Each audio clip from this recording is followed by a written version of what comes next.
बिस्मिल्लाहिर्रहमानिर्रहीम। अस्सलाम वालेकुम दोस्तों, उम्मीद है आप खैरियत से होंगे। प्यारे विज़िटर, आज हम बात करेंगे जिन लोगों को अपना बुर्ज मालूम नहीं और जिनका नाम बी या डब्ल्यू से शुरू होता है, आपके लिए मई 2022 का महीना इल्म नजूम के हिसाब से कैसा रहेगा और जिन लोगों की डेट ऑफ बर्थ के हिसाब से बुर्ज शोर बनता है वो भी इस वीडियो से गाइडलाइन ले सकते हैं। तो सबसे पहले हम बात करेंगे बिज़नेस व्यापार की। तो 29 अप्रैल को सैटर्न का एक्वेरियस में बहुत बड़ा बदलाव होगा जो आपके लिए बहुत अच्छा रहेगा और आपकी इनकम बहुत अच्छी होगी। आपका कारोबार खूब चमकेगा, अच्छी ग्रोथ होगी और ये बदलाव आपको माला माल कर देगा इंशाल्लाह। और जो लोग शेयर मार्केट में इन्वेस्टमेंट करना चाहते हैं तो आपके लिए मई का महीना अच्छा रहेगा।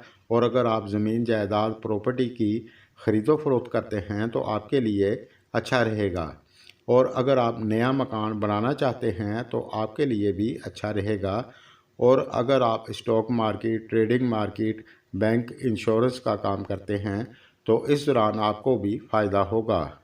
और अगर आप प्राइज़ बॉन्ड लेकर रख लें तो हो सकता है इस महीने में आपका कोई बड़ा इनाम लग जाए और अल्लाह जिसे चाहे नवाज दे। और जो लोग पार्टनरशिप में कारोबार करते हैं तो आपको भी फ़ायदा होगा। और अगर पहले से आपका पैसा किसी जगह रुका हुआ था तो वो इस दौरान आपको मिल सकता है। और जो लोग सरकारी जॉब करते हैं तो आपके लिए भी मई का महीना अच्छा रहेगा। इस दौरान आपकी तरक्की हो सकती है। और जो लोग प्राइवेट जॉब करते हैं तो आपके लिए भी ये महीना अच्छा रहेगा। और जो लोग नौकरी में बदलाव करना चाहते हैं तो आप कर सकते हैं। और जिन लोगों को पहले जॉब नहीं मिल रही थी तो इस महीने में आप मन लगाकर कोशिश करें, इंशाल्लाह आपको जॉब मिल जाएगी।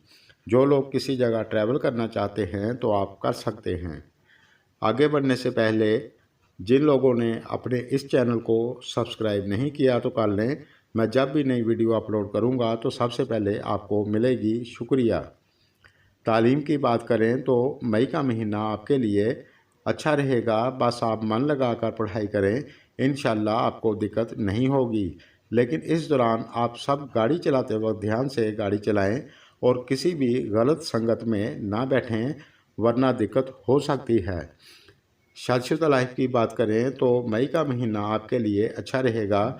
मुझे कोई दिक्कत नज़र नहीं आ रही। और अगर घर फैमिली में कोई अनबन चल रही थी तो मई के महीने में आपको बेहतरी देखने को मिलेगी। और जिन लोगों के बच्चे 18 साल से बड़े हैं तो उनके लिए यानी आपके बच्चों के कैरियर के लिए ये महीना अच्छा रहेगा। इस दौरान उनकी इनकम अच्छी होगी। और अगर आपके बच्चे एजुकेशन लेते हैं तो उनके लिए भी मई का महीना अच्छा रहेगा। लेकिन इस महीने में आपको अपने वालिदैन से किसी बात पर थोड़ी सी डांट मिल सकती है। इस दौरान आपको अपने वालिदैन से फ़ायदा भी होगा। और जो लोग औलाद की ख्वाहिश रखते हैं तो इस दौरान आपको खुशखबरी मिल सकती है। और जो लोग शादी करना चाहते हैं तो आप कर सकते हैं। और अगर आप मर्द हैं तो घर की औरतों और बच्चों को खुश रखेंगे तो आपके लिए ये महीना बहुत अच्छा रहेगा। और जो लोग रिलेशन में हैं तो आपके लिए ये महीना अच्छा रहेगा। अगर आपके वालिदैन राज़ी हैं तो इस दौरान आपके लिए शादी का योग बनेगा। सेहत की बात करें तो ज़्यादातर आपके लिए मई का महीना अच्छा रहेगा। 23 तारीख के बाद मामूली सी दिक्कत हो सकती है, आप थोड़ी सी एहतियात ज़रूर करें। प्यारे विज़िटर, मेरी वीडियो अगर आपको पसंद आए तो लाइक और शेयर करें। शुक्रिया।